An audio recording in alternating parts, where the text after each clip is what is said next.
Hi, all. Nice to not be in the MC role and hang out with you. So I'd love to start with some really simple reflection questions. Yeah, starting with, who am I? What am I? Where am I? How am I? Why am I? Simple questions, right?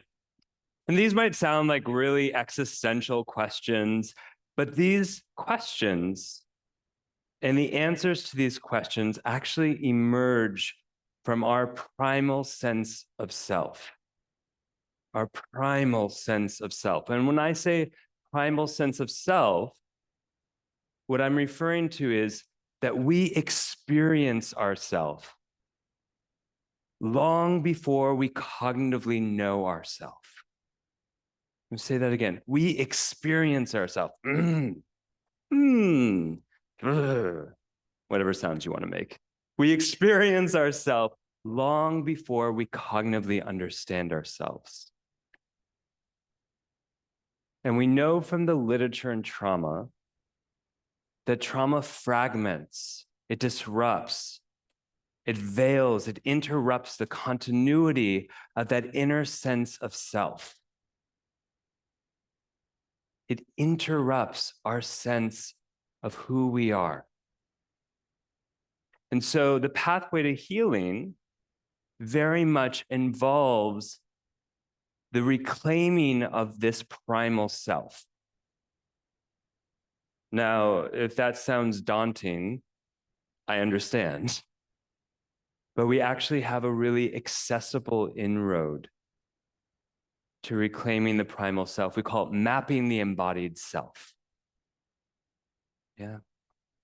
And the good news is that everyone in here at some point in their life has done some of that mapping of the embodied self.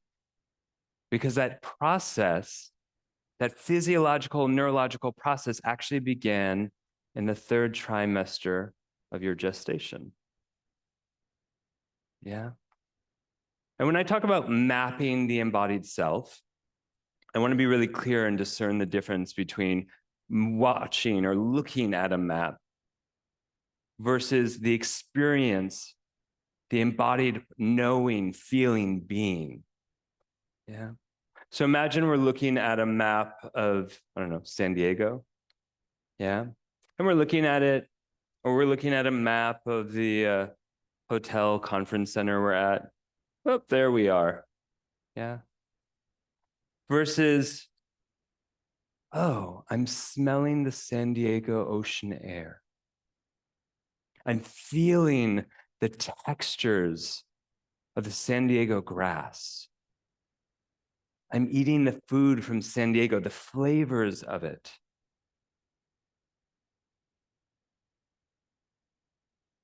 I'm meeting the San Diego people and interacting, having these feelings and experiences. This map, this three-dimensional experience of a map is so different than this two-dimensional kind of visual. And the same is true as we map our embodied sense of self. You know, we can have that existential question, who am I? And the primal self responds, I am. I am. It's kind of nonchalant. I am. Yeah. Where am I? That's my existential voice. I'm here. And I'm here. It's that simple when we're not up here, when we have the permission to fully be here and the time and the space and the support and the resources to do so. So let's do a little gentle mapping practice to highlight that discernment. I'm going to have you just take a moment to look at your hand. Oh, there's the shape of it. Okay. There's a few wrinkles. There's some hair, a freckle, some lines. Yeah, I'm kind of looking at it like I might look at the map of San Diego, except this is my hand. And then if it feels okay, perhaps closing your eyes,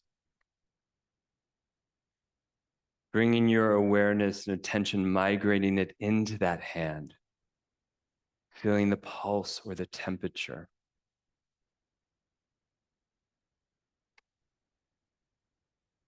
Feeling the breath of your hand.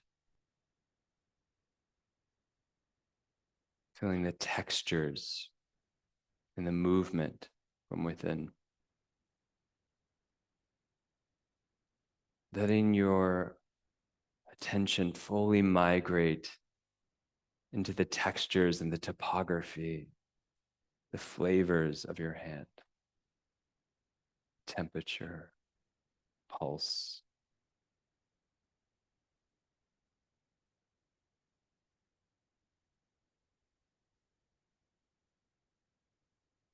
And then bringing your attention back out just to look at your hand. And notice the difference between that map of experiencing a part of ourself versus the map of observing. Yeah. Is there a clear discernment, clear distinction? Cool. How many of you are familiar with that saying, I think, therefore I am? I think, therefore I am. Bullshit. Okay? We know from the research that the truth of the matter is, I feel, therefore I am. I feel, therefore I am. Take a moment to sit with that. I feel, therefore I am.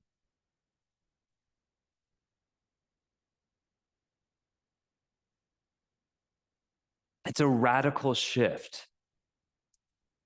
And it is the absolute truth of the matter.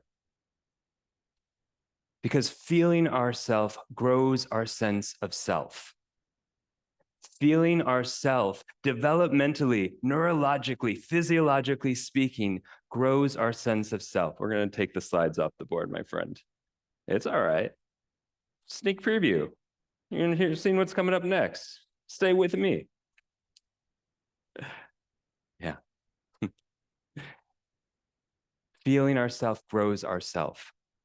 That is so fundamentally important because it's radically different from the process of I think, therefore I am.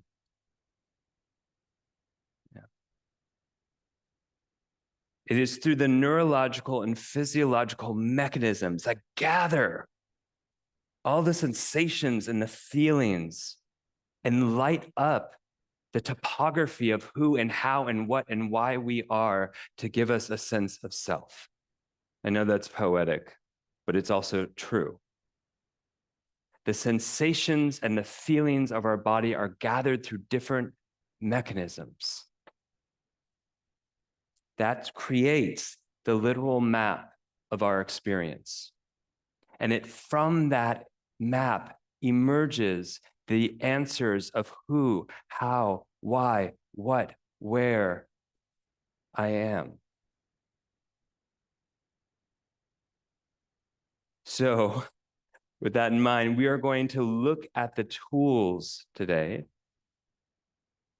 that build that map, that embodied map. Yeah. It's actually pretty accessible. Like I said, we've all already done it. Things have just gotten in the way of us remembering. And by remembering, I mean remembering. Yeah. So we're going to go over 3 of these tools today, and we'll cover the rest tomorrow. So we're going to cover the words, or we'll cover the proprioception, kinesthesia, interoreception. Yeah, those words are sexy. Yeah. So is the experiences of them. So now we can put on the board. Thank you. All right. So let's begin. Again, these are the tools that we're going to be going for to reclaim our sense of self. So let's begin with proprioception. Yeah. It's our body awareness of space and gravity.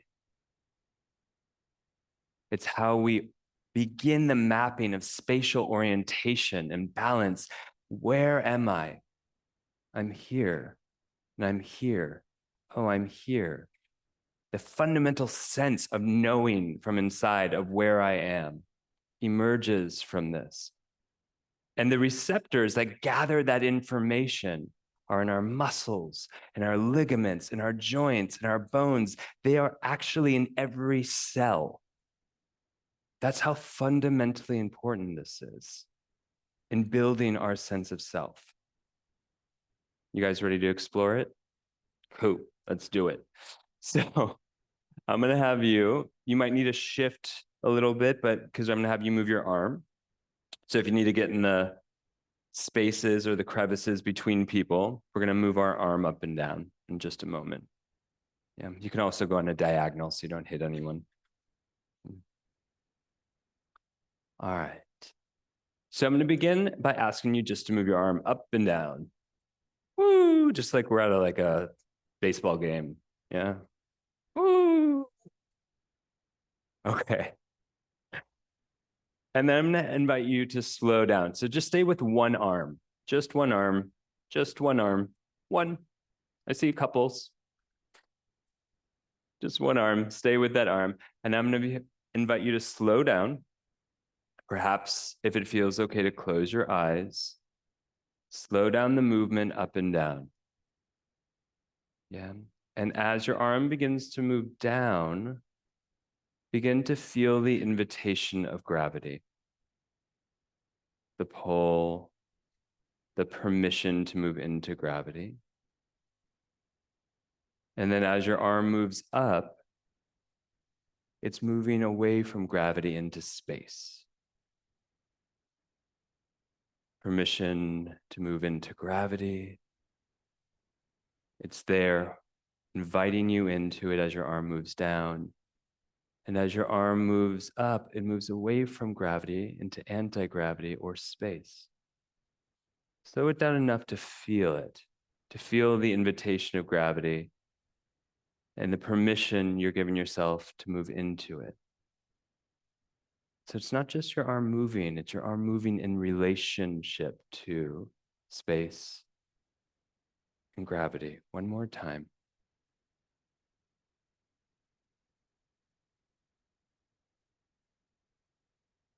And then up into space, feeling the invitation, moving your arm through space. Rest your arm down and notice the difference between the two sides.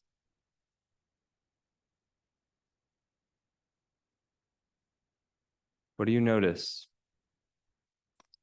On the arm we moved? I suspected so, but just want to make sure. Lightness, spaciousness. Anyone feel like it's a little more dimensional? Oh,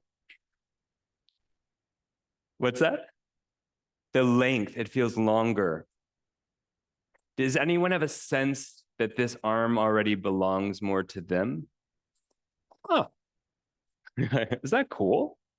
It's not like I invented this, but I'm still gonna say it's pretty cool. Yeah, we're not gonna do the other side.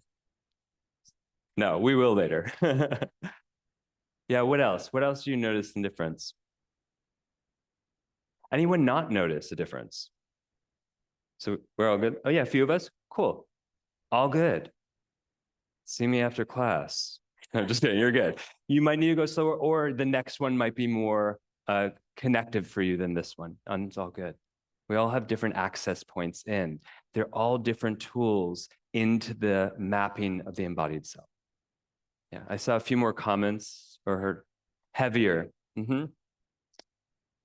Active as a whole, and heavier, sometimes we associate that with weight and weight with presence.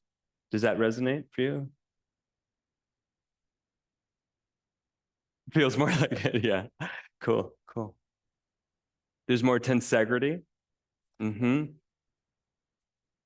other arm feels alone.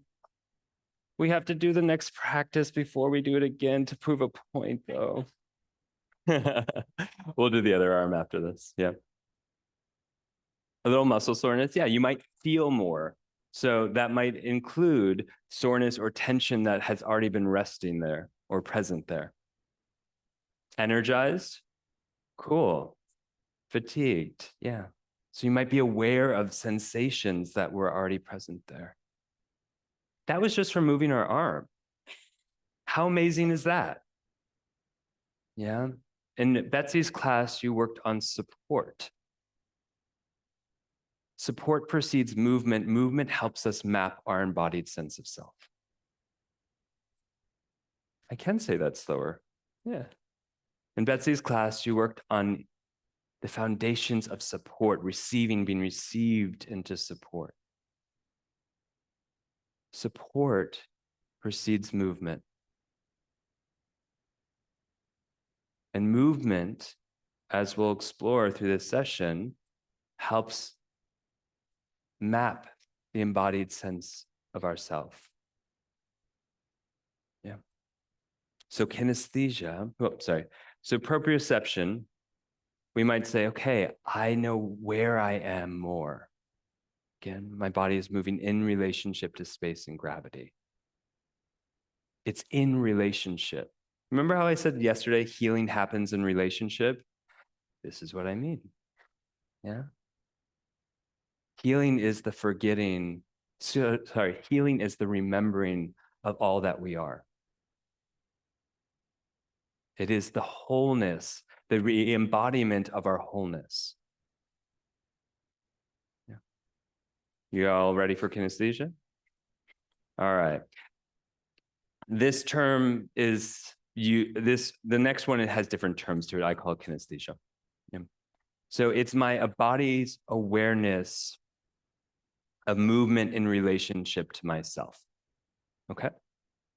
So we're going to just go on into it. Same arm that's already a little awakened. Yeah. And we're going to move our arm up and down again. Whee! You have to make the sound. It's part of the embodiment process. Good. Wow, that worked. Okay. So keep moving it. Good.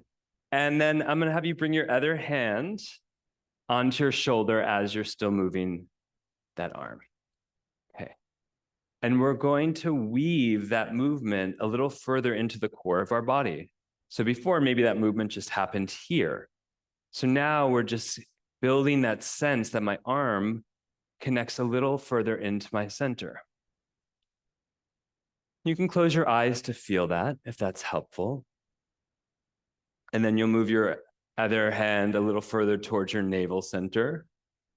And you're just extending, building that pathway of connection a little further from your fingertips all the way towards your center. And you might want to slow down if that's helpful to feel that pathway of connection building. And then again, moving your hand all the way to your navel center if that feels right for you. As though the movement emerges from your navel all the way to your fingertips and your fingertips all the way to your navel. You can move however you want, slowing down to feel that pathway, that sense that your body part, your fingers flow all the way into your navel or your center, and your center flows all the way in to your fingertips.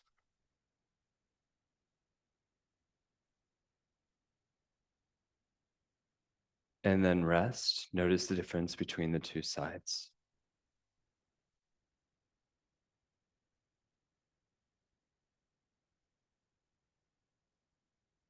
Is there anything in you that feels maybe even a little more connected? Yeah. What else? What else do you notice? I heard a lot. Aliveness? What kind of aliveness? Say more. Awake. Great. Awake. Tingling. Mm-hmm. I'm going to repeat that one. It feels like Mr. Potato Head, where I got clicked into myself. Yeah? Yeah, it belongs to me. Proprioception, kinesthesia give us a sense of self-belonging. It's more cohesive. There's a sense of where I begin and end. Connection to center. Integration, that's a big one for this. All of me belongs to me. I belong here. This is where I am. Wow. It's so profound, but all we're doing is moving. All we're really doing is connecting into the mechanisms, the tool that originally built this sense of self way before we had a cognitive understanding of who we were. It's really profound. And it belongs to all of us. It's not some fancy tools we get in a manual. It is going back and reclaiming what is originally physiologically, neurologically ours and our birthright to have. I think that's hopeful.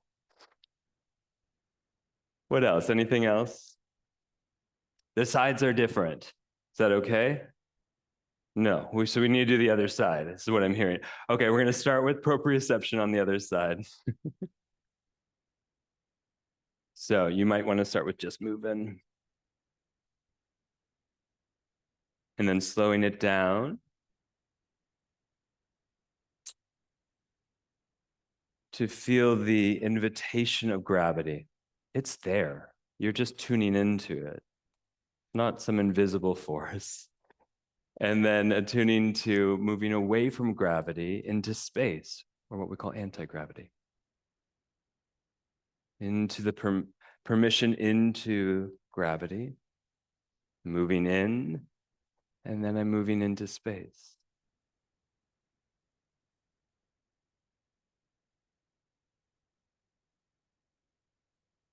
And I'm going to pause you because I feel this happening in the room. Stop tracking. Stop watching like you would look at a map. Shake a little bit. Let your brains rest into your body. Yeah. Brain takes an elevator ride into the body, my friends. And we go, I'm going to stop watching myself and just feel myself. Yeah, we ready to do that? Well, again, I'm going to feel myself. I'm going to stop watching. That's it. Good. Good difference. Yes.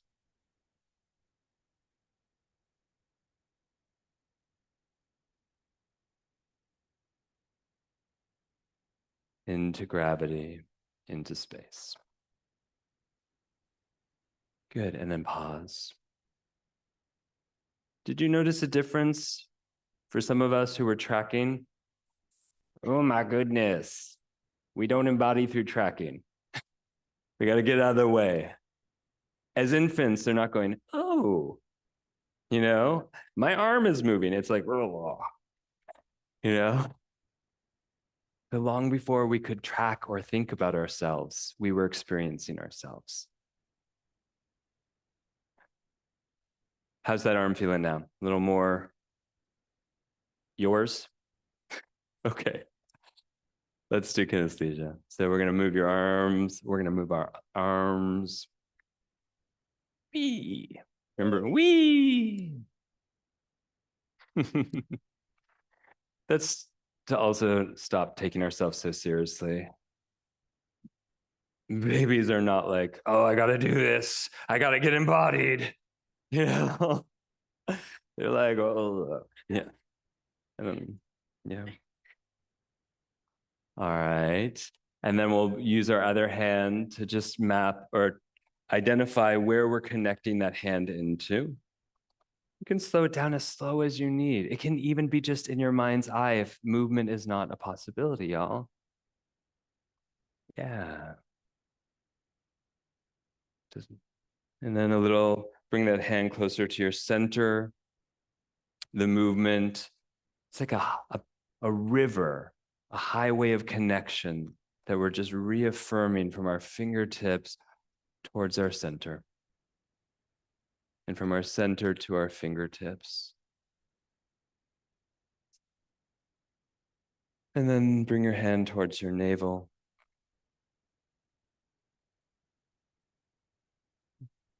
Yeah, and let your body, your brain just sink down into the fluid ocean of your body, my friends, and let the movement occur.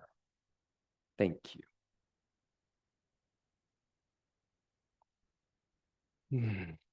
And then finding a pause and movement or stillness to feel the difference.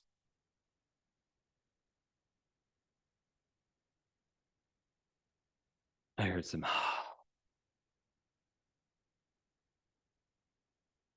What do you notice with both arms now? That much more of you in this possibility of self-belonging. Wholeness. A sense of love, yeah. I always think of love as like the glue that bonds me to me and me to others. The cohesiveness, yeah.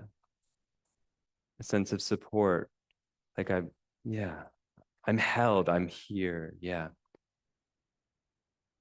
Connection, balance. You can hold yourself, yeah. Anything more? Yeah. I love that you're raising your hand. That's so cute. Yeah. Yeah.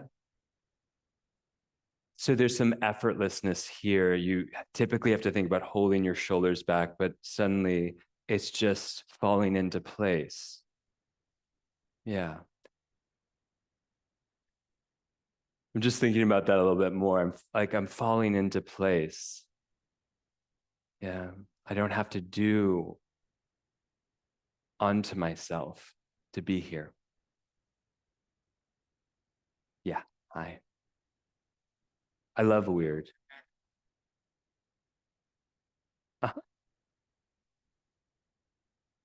Yeah. So I'm also an osteopath, and that was a big thing I recognized for a lot of patients I worked with. I'm a manual osteopath.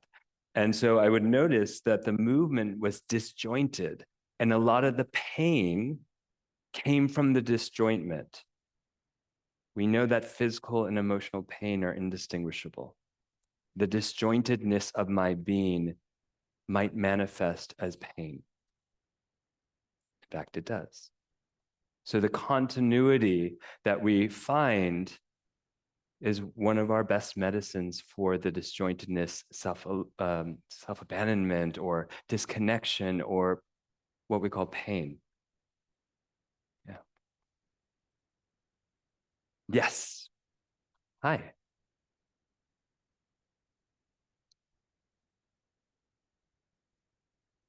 Yeah. Yes. I feel physically strong in your center. Like there's a clarity of you, the location of you, and a strength that comes from that. Yeah. And I really appreciate that you said, I'm not quite sure how to describe this, because these embodied experience pre-exist language. Our primal language is sensation and feeling. Our secondary language is English or German or Spanish or Russian. Those are languages we put on top, but they have nowhere near the vocabulary that we have in our primal language of sensation and feeling. And it's interesting that the more we get into our secondary or tertiary or how many ever languages you speak, often, especially in this culture, we move further and further from our primary language. We call that trauma. Okay, you ready for one more? Cool. Interoception. It's fun to say. All right, interoception is a sense, feeling what's happening in my body. Yeah. So that might be hunger or thirst, temperature, heart rate, muscle tension. Oh, I know that one. And emotions. Yeah. One might say it's the filling of the map. I don't know why I just winked. I got excited by that. Let's do an interoception practice. Yeah. Actually, before we even begin, anyone ever here feel a full bladder at times in your life? Not right now, hopefully. Yeah, that's interoception. Yeah. Ever feel hungry in the mornings, thirsty? Interoception. So most of us have some familiarity with the inner sensations, but it gets more and more nuanced and rich. But sometimes we need that access point of what we are most familiar with. Yeah. So we're going to do a more easier access point right now. And later we'll do a more complex, nuanced one. So I'm going to invite you. This is a pendiculation practice, which basically just means I'm crunching and letting go. I'm hugging myself and letting go. Yeah. So with your hands and arms, these beautiful arms you just integrated and embodied, we're going to compress, but I'd like you to imagine the compression coming from as like a three-dimensional hug all around you. So often we just tighten up in a compressive exercise. And I'd like you to think about it as a embracing hug that contracts in. Yeah. And if you can, keep breathing. Thank you.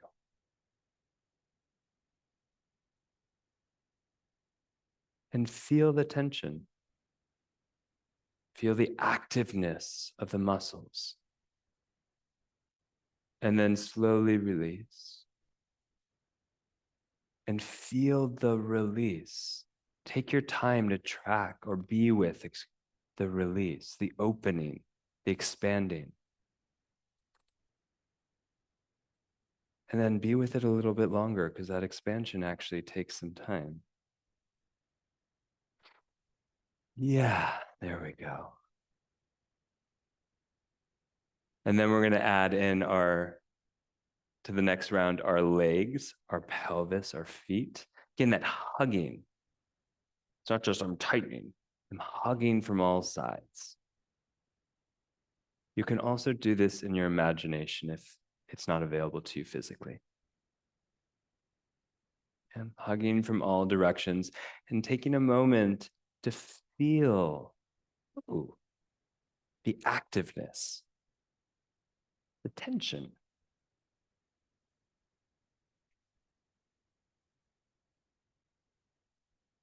And then expanding, opening. And take your time to be with the expansion. Even a little longer than you might think. And then a little bit longer.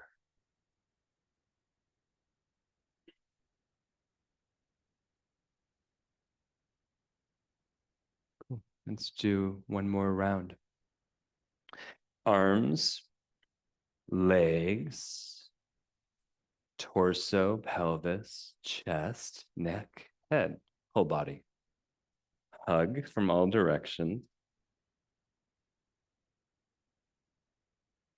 And we can just scan and check for the tension or the activeness of our muscles, or we can go in and feel them.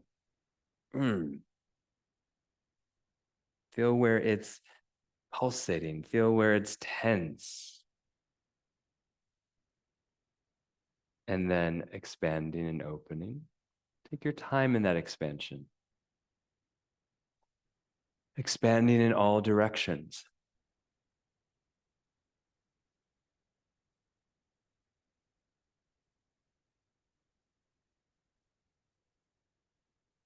And stay with it even a little bit longer.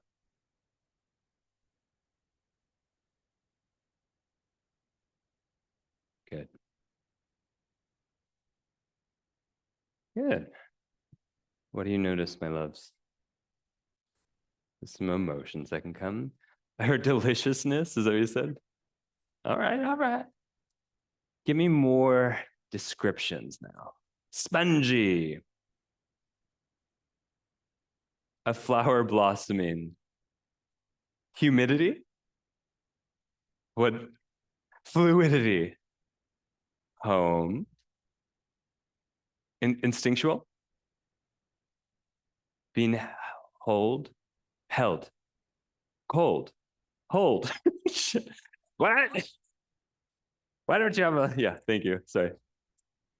Be connected to tensegrity. Is alive. Did anyone take, sorry, what was that? Expansion, release.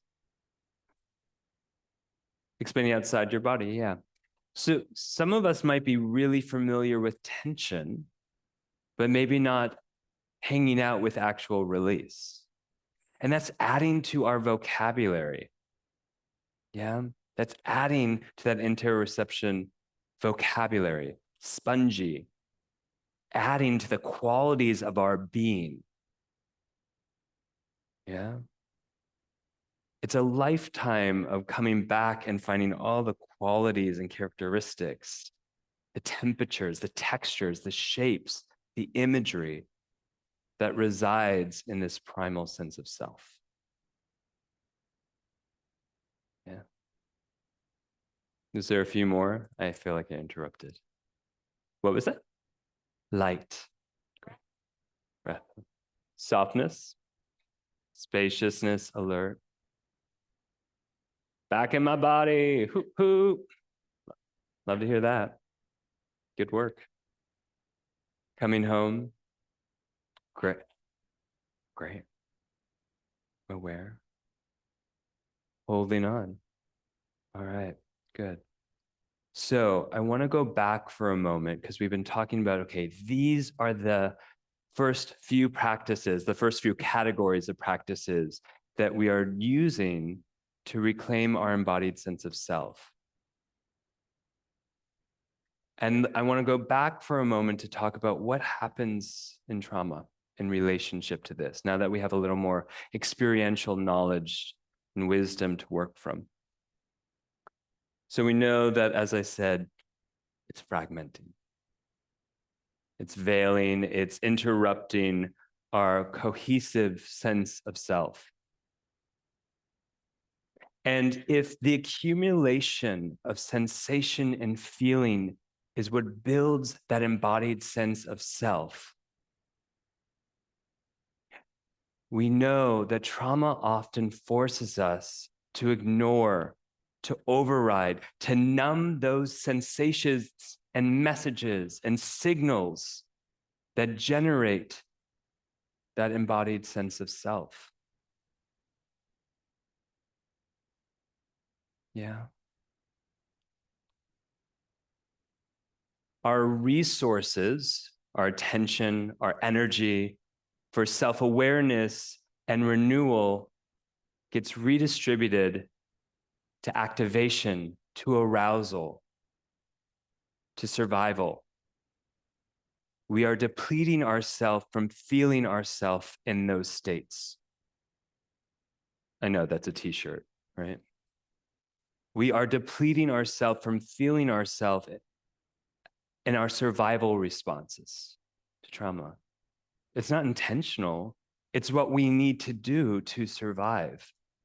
We have to move away from self-awareness, self-contact, the gathering of our sensations and our feelings to re-experience who we are in this moment, and now in this moment, and now in this moment. So we lose contact with our sensations, our feelings, the ways our bodies move, feel, act. So now when we go back to proprioception in kinesthesia, yeah, we actually lose contact to that relationship of gravity and space. We lose contact often of the sense that I belong to me through me. Yeah. Often when we have too much stimulus or not enough stimulus, we have about two options.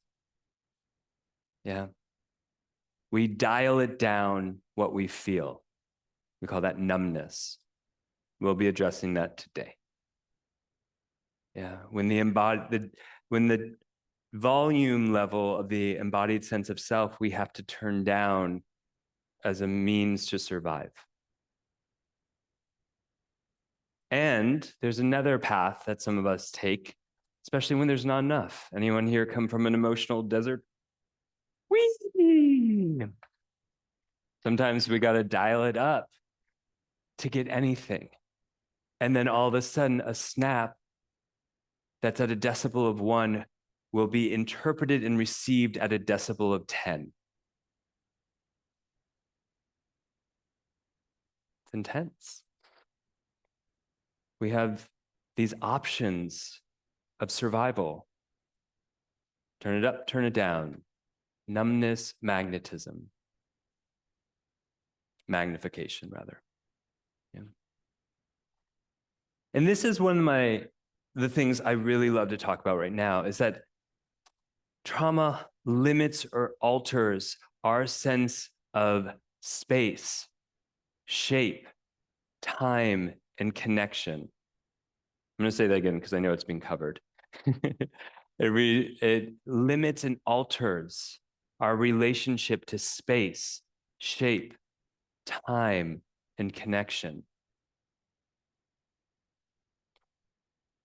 We are literally, our spatial navigation capacities are being turned off.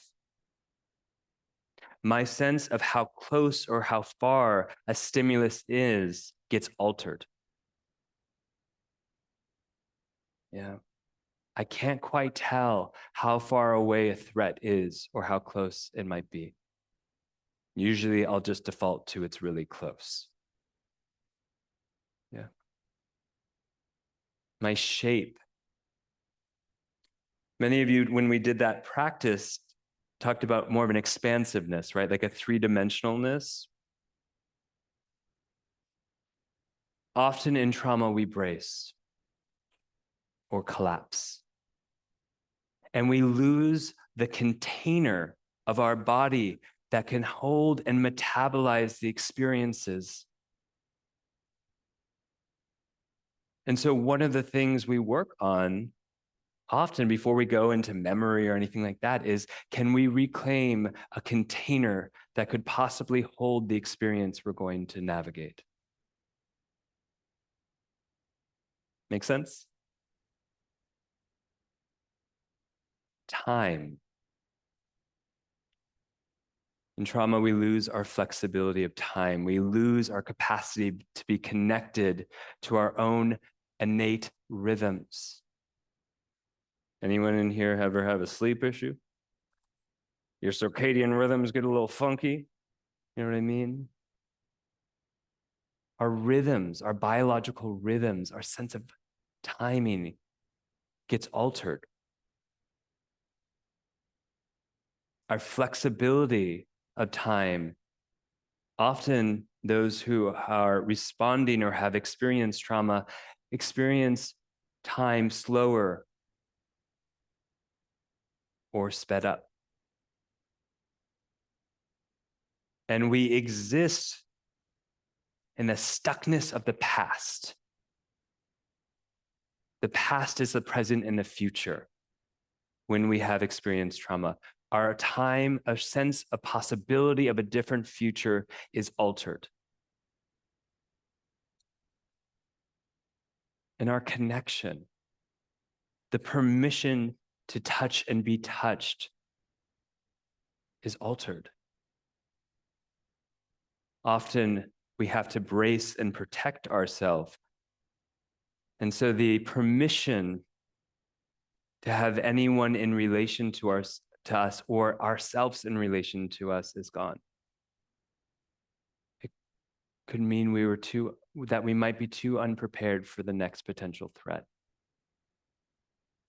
And time, space, shape, connection all emerges as part of that primal self. It's amazing. That primal self that involves proprioception, kinesthesia, interoreception, and a few more that we'll navigate tomorrow, emerges also our embodiment of space, time, shape, and connection. Should we do something about it? Yeah. So we're going to do some practices of reclaiming space and time and shape and sensation now. Sound like a plan? Okay, we're going to turn off my projector now so we can just focus up here. All right. How's everyone doing? Good? All right. I'm not doing, I'm being. Cool. Anyone else in here being? Excellent. So we're going to start with tracing the shape or our container. Yeah. So if you need a little more space, please take it.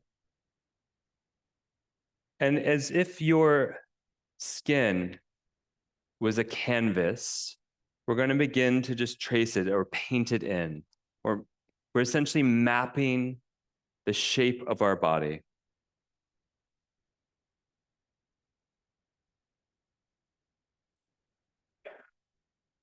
If you find yourself just brushing over yourself, see if you can allow your skin to receive the touch, the tracing.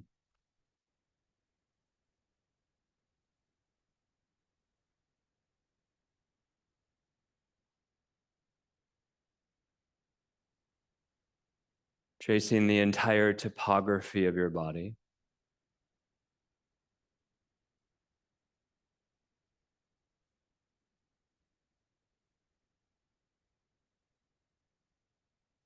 Why I like the image of painting myself in is that I can recognize any place that's still without paint, without contact. My head, my neck, the front, the back, the sides.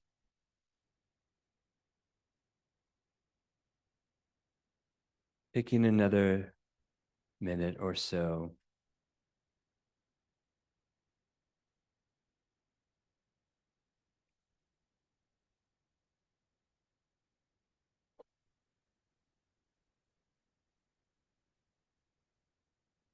And then pause, perhaps with your eyes closed, just to feel the boundary of you, of your body, your container. Maybe even allowing your skin and the container itself to breathe, expand.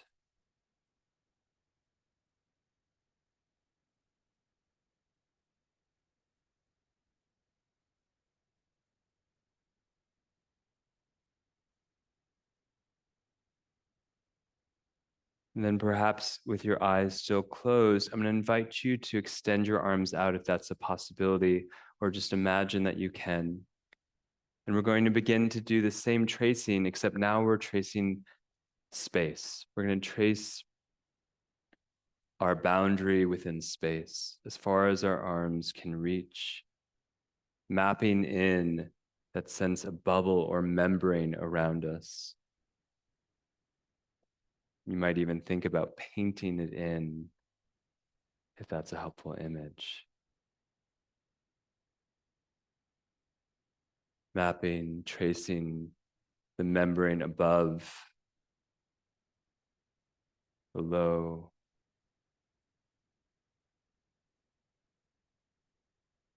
behind,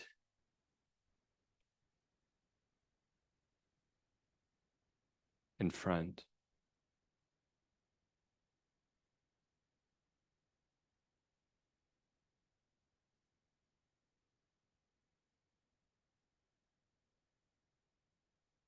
Reaffirming this membrane that exists all around you, like a protective bubble.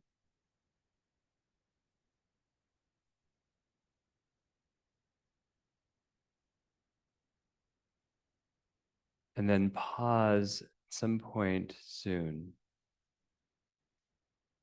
to feel your body, your container, held within this membrane of space or this boundary.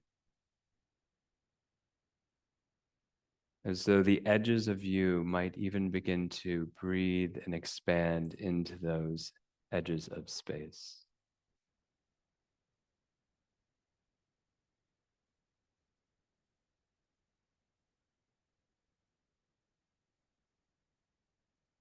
The back of your body expanding into the space behind you, held within the membrane or boundary that you created.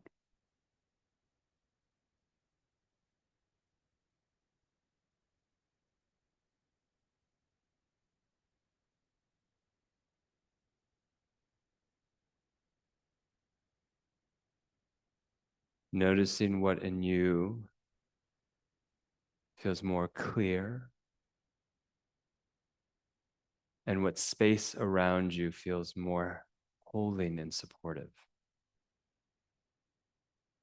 available for you to move into, to lean forward or lean back into, and still be held within it.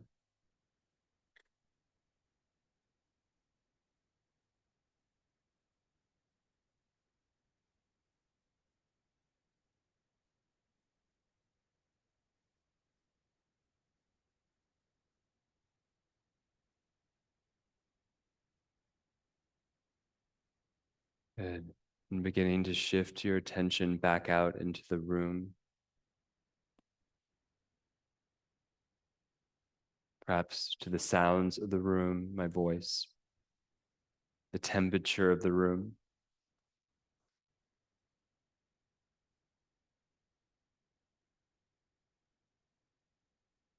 And as your eyes open, perhaps even noticing if there's any change in relation to the space, how you see or how you perceive the space or yourself in it.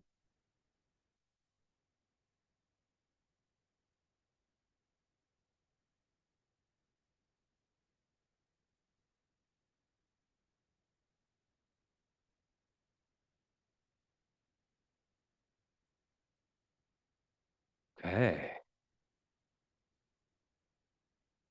What do you notice? Safety. Yeah. Okay. Oneness, interdependence with the chair, oneness with the chair, but also separate from the chair. Beautiful. Safety.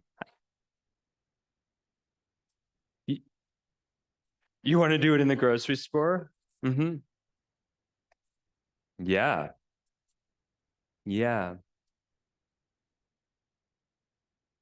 Uh-huh. Yeah. I love that. So doing it at the grocery store, everyone.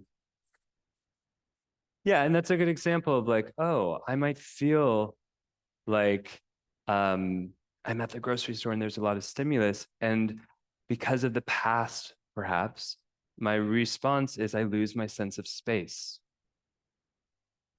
Yeah, which is often a trauma response. Yeah, hi. You feel an ownership of your space. Amazing. I love that. Bigger. Cool. Hi. You experiencing you're in the womb. That was our first boundary, right? Our first embodied sense of boundary was the womb that held us and the fluid around it. Yeah. You feel more comfortable to expand and take up that space. Beautiful. Embodied. What, love? You feel bounced back in? Uh-huh. That you could get back in. Beautiful. Hi. You feel more porous. I love that. Can you say more about that? Mm-hmm.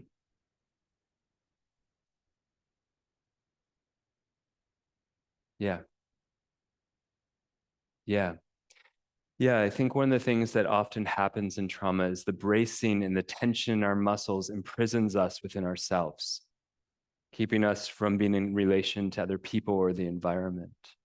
And so porousness is representative of health, because porousness represents the flexibility to take in as much or as little as we need or want. Often when we think of boundaries, people are like, no, there's my boundary. Or there's just like no boundary, and it's a meshment. But boundaries are not about yes or no, it's about how much. A healthy boundary is about how porous and flexible so that it can adapt to the situation in any moment. Yeah. Hi.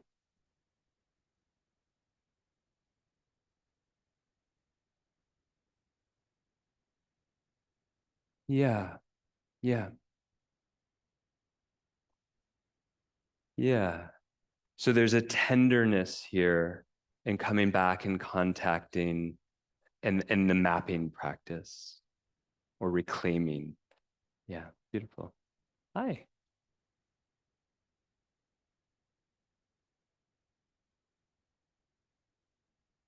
Yeah. Beautiful. You feel more comfortable, you said. That was the operative word. Available, thank you.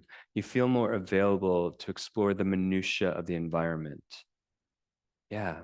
When there's a clarity that we belong here, we can be more in relationship and safer to be in relationship and be curious about the environment and be in interaction once again. Yeah.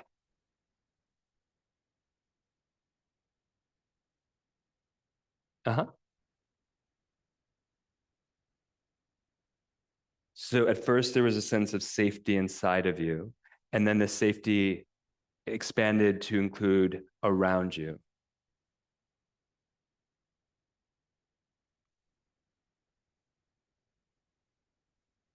Wow. And then all of a sudden, the whole world is safe to you. Can you imagine? That's amazing. That's beautiful. And as we're talking about the realm or the arc of trauma healing, it's so accessible. Doesn't mean it's easy. These tools are available to us to start to reclaim time, space, shape, connection, that then actually make the processing, the memory processing, if we even need to get to that, much more held, safe, contained, supported. We have a sense that there's no urgency, that time is on our side, that we have all the time in the world. I think we're ready for the next practice. Sound good? We have two more. All right, my friends. So I think I'll have you close your eyes at first, but in a moment. And this is a practice on reclaiming time. Okay. So I'm going to invite you to tune in to, like, if there was a song playing in you. Yeah. For me, it's been Eye of the Tiger all morning for some weird reason. I'm not sure why. But I'm tuning into my own rhythm, as I'm going to invite you to do. And I'm going to invite you to start to tap that rhythm out. Now, we're going to have about 400 rhythms in the room. So we're not going to be too loud, but we're going to use the movement of our hand to find our internal rhythm in this moment. And then we'll let our whole body kind of get involved. But first, start with your hand, and then I'll give you instructions after that. So begin by tuning in, finding your own rhythm right now. Know that you can take some time to find it. And then you're going to begin to tap it out.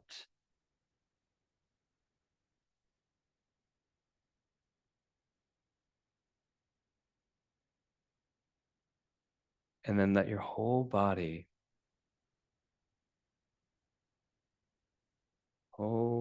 get involved. It's like the fluids of your body are matching the rhythm that you're tapping out.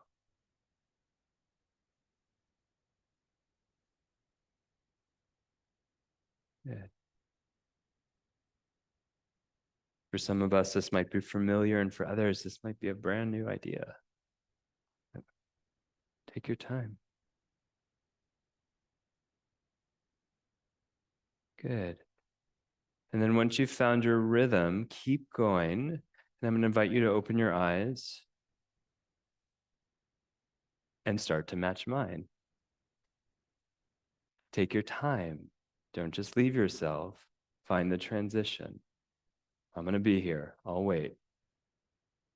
This is about flexibility of time now. If you can't match mine, it's okay. Maybe you need to stay with yours a little bit longer. I'm going to speed mine up.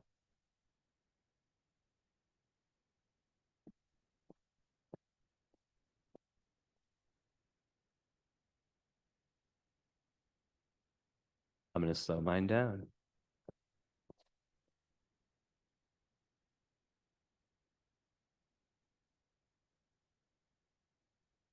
Just notice if there are any breaks that come on in you, or if there's a ease in shifting rhythm and shifting time. Remember, it's a whole body experience. Now, pause. I want you to pull up the first memory of something yesterday, whatever it is. Could be what you ate. Yeah? Got that memory? Okay, hold on to that memory and match my rhythm. Keep holding on to that memory and match my rhythm. Oh, are you with me or are you with the memory? Keep holding on to the memory. There you go. Now we're off. Good. And then I'm going to invite you to notice, is it easier to try to hold the past and be with me now, or harder? Oh my gosh, harder? What? I'm gonna have you shake that memory into the fluid of your body. So we're like 60 or 70% fluid, right? So I'm just gonna have you shake it. You can let go of trying to keep up with me. Just shake your arms, shake that memory through the fluid body like a sugar cube dissolving in coffee, my friends. Helps to make the noise. Yeah. And then come back and meet my rhythm. Ah, wow. Notice how the whole room just synced up. I'm going to stop my rhythm in a moment. I want you to find yours. Find yours.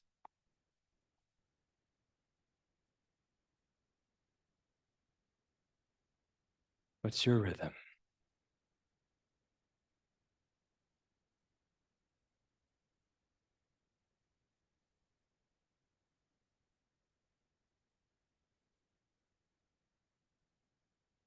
Let your whole body be in that rhythm. That full fluid body moving in sync and movement with that pulse, that rhythm of your body.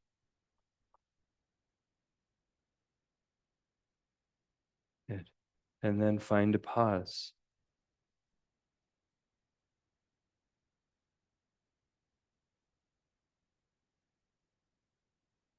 Good. And notice what you notice as we reclaim some elements of time.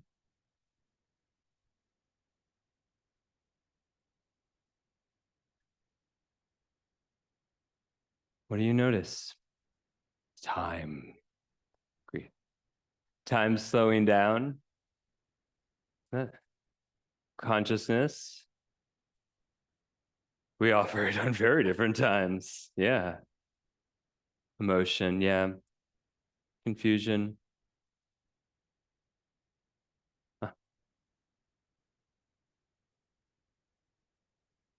Yeah, so there's something about the continuity, more fluid in your body, and a sense of head and body being indifferent. Yeah, beautiful. What was that? You didn't think about time. You were just there. Yeah. It's connection. Yeah. It was hard to pull the memory back out when you were in rhythm. Yeah, it's really hard to be in the past and the here in the moment at the same time. I think somebody wrote a book about it. Yeah.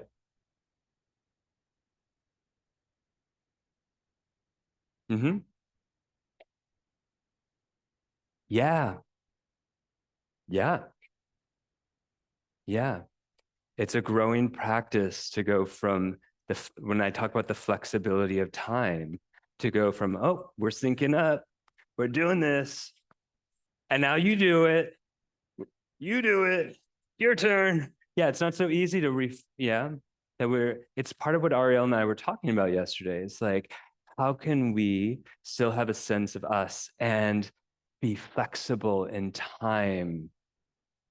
Yeah, I can meet you in time and still be in relationship to me. What happens in trauma is that is no longer available to us. We are stuck in the past, our flexibility of time. We talk about like trauma is this contraction in our muscles, right? Sometimes this bracing. It's the same thing that happens with time. We're immobilized in time. We lose our flexibility of time. And time is just such a primal part of who we are. I saw your hand up.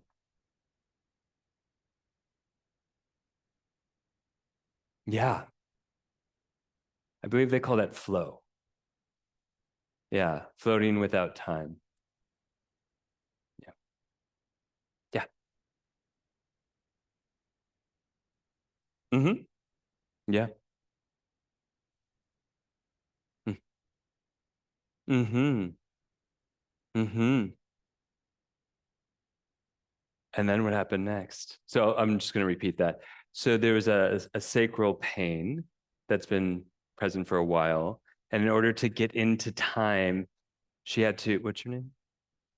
Jeanette. Jeanette had to contact the pain that was there to get into time. And then what happened, Jeanette? To experience. And then you got more into the flow, and what happened to the pain? Yeah. And what happened to the pain as you got more into flow? Less. I, yeah, I know. Yeah, I hear that. Yeah. Yeah. Yeah. The stiffness in our body, the stiffness in time, frozenness. Yeah. Yeah. And as we release in either, so far we've done in space, in shape, in time, we release the different primal ways we have been immobilized in response to too much or not enough. Yeah. Let's do one more practice, shall we? It's our last practice. So we'll do an interoceptive practice, and then we'll close it up. So I'm going to invite you to take your pulse.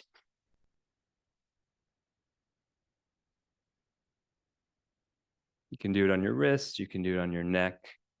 Just tune into that pulse.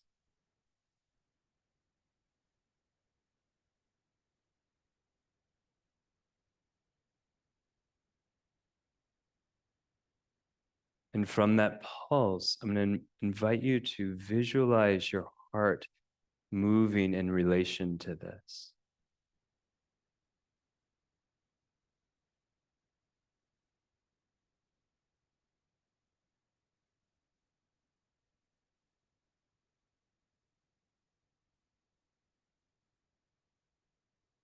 And then releasing your pulse, bringing your hands to your chest.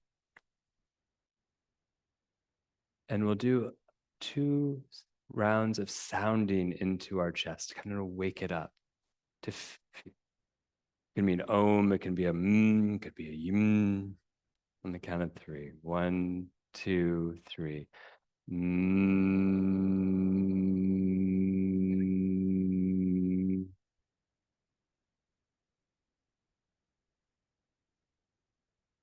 Feeling the reverberation of vibration. Maybe there's temperature or texture there in that vibration.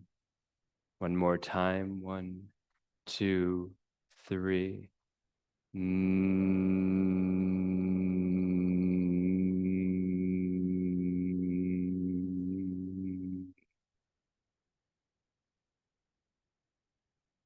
Being with the reverberation. Keeping your hands here.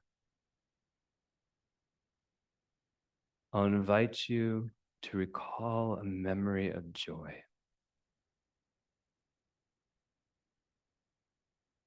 pleasure, joy.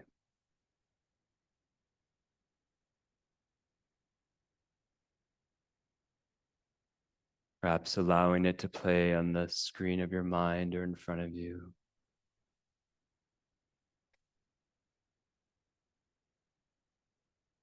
And as you call forth that image or that memory of joy, notice what happens beneath your hands, your breath, your heartbeat.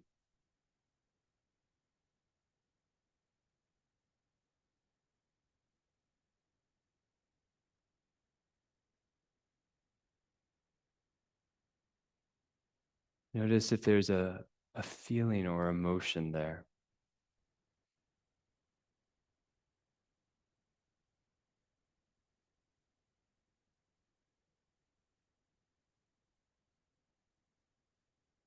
And also noticing what you feel in your body as part of that sensation, emotion, response.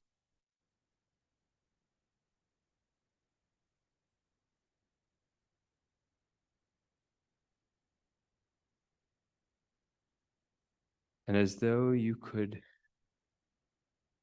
touch the end of your fingertip into that ocean of sensation or feeling, to make contact with it, deepening the relation to that sensation and feeling now.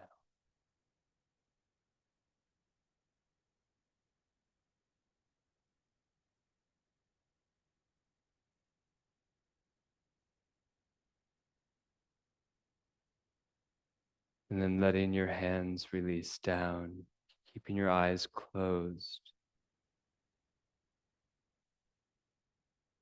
Take a moment to feel the shape of your body on the chair, the space around you.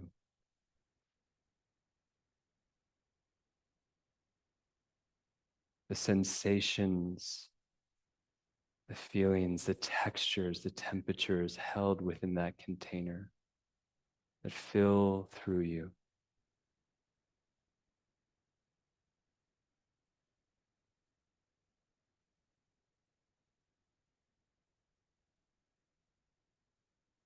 And notice what feels more alive. Notice what in you feels more alive.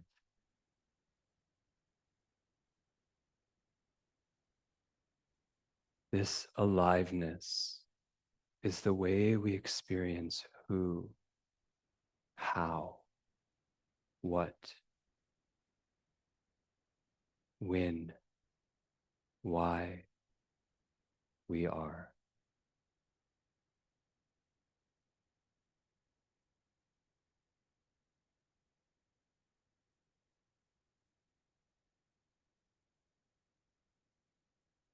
When you're ready, bringing your attention back into the room, noticing even as your attention to the sounds or to the smells or the temperature moves outward, just how much you can stay with the inner pulse, the sensations, textures, feelings within you.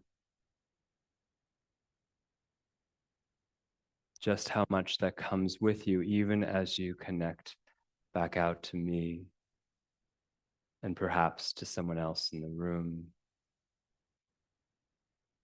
or to someone else's in the room.